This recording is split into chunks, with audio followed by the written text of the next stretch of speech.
in the Heineken Champions Cup this season. Are they better equipped to make it out of a very precarious looking pool? Like, it's a bit of a there are sort of two prongs to that question, I realise, but it's going to be very difficult for them. Yeah, Scarlets, Racing and Leicester is about as tough as it could get. Scarlets and Racing, two of the favourites in behind Leinster for outright win of the competition. So I think that's the first prong. Like, this group is incredibly tough to get out. And I think it is a project under Dan McFarland and probably needs a bit of patience. If they get out of that pool, it's an unbelievable achievement, I think. But look, we've seen enough evidence in the last 6 weeks to probably make an assessment of where they are. Obviously, these two games now coming up, Leicester at home first, you got to win that one. And then Racing away looks really tough before those Scarlets back-to-backs. But we've seen plenty of signs that there's a renewal, certainly, of the atmosphere among the group, and certainly a kind of weight off the shoulders, a sense of moving on. The style of play is kind of developed as well. Like, they've always gone for a kind of skills-based approach, but it's even more so now. I think Zebra, as usual, are the offloading kings in the Pro 14. They'll throw anything, but just behind them is Ulster, with kind of average 10 offloads a game, and really backing themselves to throw them. At times it's been a little bit sloppy, a little bit loose, but it's exciting. You're seeing guys like McCluskey and Kutsia really leading that. They've got this 1-3-3-1 shape, which basically everyone is playing now, but I think my worry there is that they're kind of almost so slavish to the shape, they're almost losing sight of making decisions on the pitch, scanning for space at times. They're so kind of concerned with getting into their shape and having that width in their play. Maybe they're missing out on those little, Andy mentioned earlier on, being kind of like penetrating in closer to the ruck at times. But it has been a development, and it is an exciting aspect of their play to have that width and forwards out in the 15-metre channel. You've seen Billy Burns obviously taking over 10. I think he's been an encouraging addition. He's got a really lovely short kicking game. You saw even the crossfield kick for the Stockdale try, picks out Quayle and Blade on the edge of the defence with an advantage playing, just hangs one up there. There's lovely grubbers and chips as well, so that's adding a bit of variety. Stuart McCluskey, as we mentioned, is incredible form. He kind of reminds me of Yannick Josian a little bit in terms of that offloading game. Josian was my favourite player growing up now, so this could be a trip down memory lane, but it's like an aesthetic beauty to his offloading game, if I can say it that strongly. Reminds me of what they used to say about you. You were talking yourself, weren't you? I wish. But it's just incredible the way he gets that hand through. It's incredible how he imagines up these offloads, gets a hand through, draws in that edge defender, two guys wrapped around him, and just invitingly leaves the ball up there for a guy to run to. He's been in great form. Mentioned Kutsia there as well. Him back from injury after 2 horrible years has made a massive difference. So aggressive in contact. You saw against Connacht he had 7 turnovers, which is a joint record with James Davies actually. Really good on the jackal, and also stripping in contact. Obviously a sloppy yellow card there as well. And I thought actually the hit on Tom Farrell for the HIA incident was a little bit sloppy as well. Could have maybe looked at that, but they're getting these individuals into form. There's a real sense of collective growth about them. I think they started really well. The momentum of those 2 late wins with John Cooney kicking the penalties against Scarlets and Edinburgh really lifted things. I think we've seen in the last couple of weeks there's still work to do, certainly on their squad depth, and maybe just that kind of clinical edge. Obviously the red card for Matty Ray was massively influential in that game, but I think we're seeing signs that they're growing, but it is going to be, like we mentioned, a long-term project with Munster. This is going to be even longer term, I think, because they're starting from a really kind of low point in the province's history.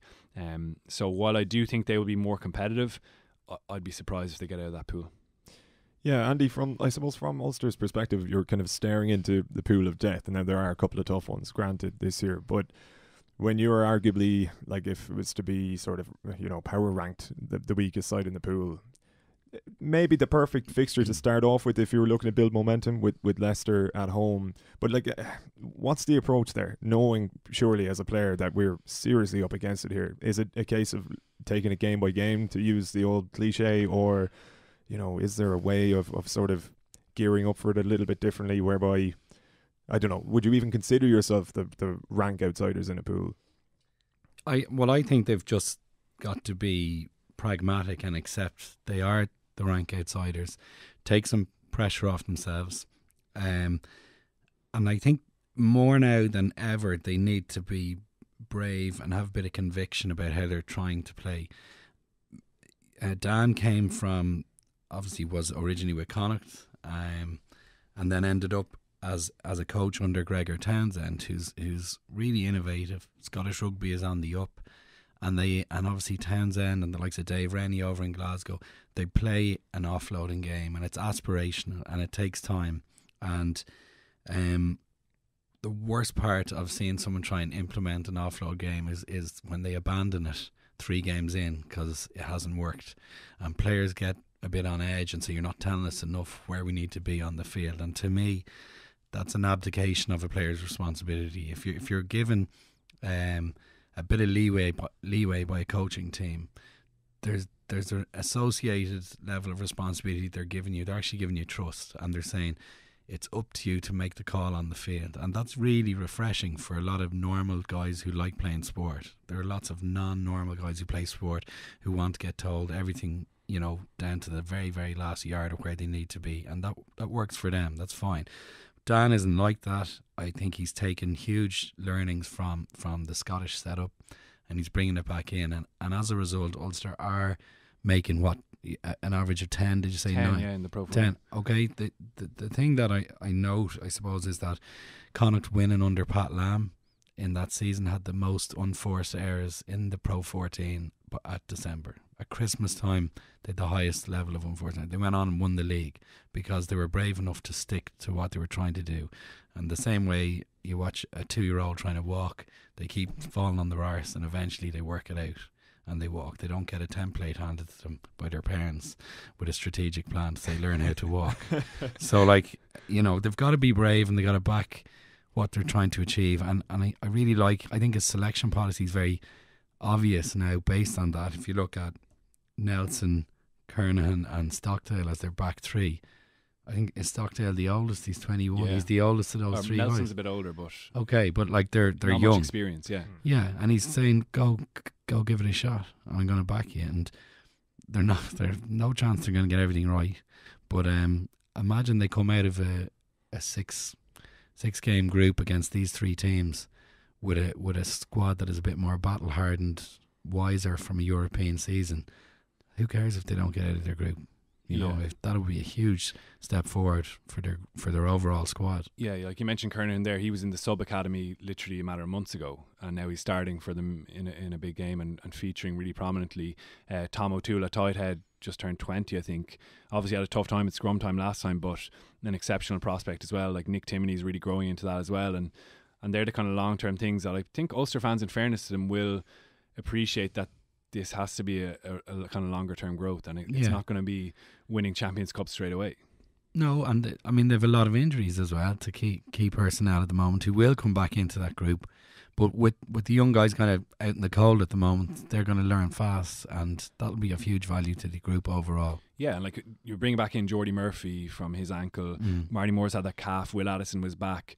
That's a really strong first 15, and there's definitely big performances in this squad. I think they're going to upset someone at some stage in that group. You mentioned Dan there. The other interesting part of his kind of coaching makeup, I think, is the kind of psychology focus. He's a real avid reader, loves that side of the game, and like while these messages can be kind of trite or meaningless, he's talking about fighting for inches. I think you're actually seeing evidence of it. Like everything they've said, they've done, even when they went down to 13 men against Connacht, that's when the fight really kicked in, and really brilliant turnovers at the breakdown, working really hard to cover the extra space in the backfield that was left missing by that red card. And actually I thought that second half performance, albeit losing for the first time since 1960 to Connacht, was actually really encouraging, because you're seeing them do what they're actually talking about. And a lot of people talk about fighting for inches, but it was highly evident. And I think that psychology side of it for them is also massive, because how many times have they been in promising situations and just not had that mental edge to get over the line?